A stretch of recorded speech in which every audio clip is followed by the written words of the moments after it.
तुगो आईने दिया गेरुआ रंग के साड़िया, तुगो आईने दिया गेरुआ रंग के साड़िया। नहीं व्हाइट ज्यादा लाइट दोसर करिया,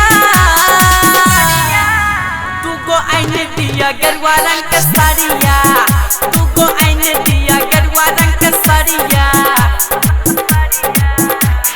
डीजे उमेश सुखीपुर बाजार।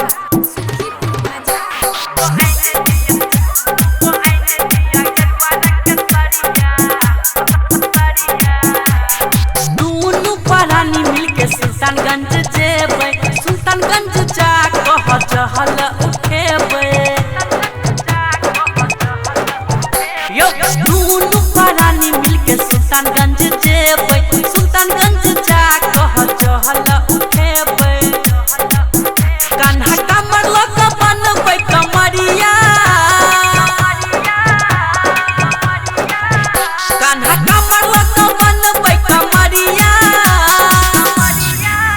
तुगो आईने दिया गेरुआ रंग के साड़िया, तुगो आईने दिया गेरुआ रंग के साड़िया। डीजे उमेश सुखीपुर बाजार।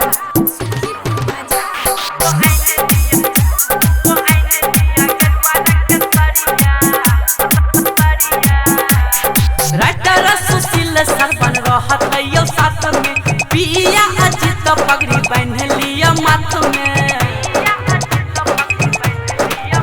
यो राइटर सुशील सरबन रहत यो साथ में, पिया अजित पगड़ी बांध लिया माथ में।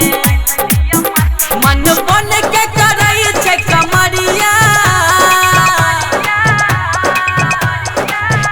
मन बन के करई छै कमरिया। तुगो आईने दिया गेरुआ रंग के साड़िया,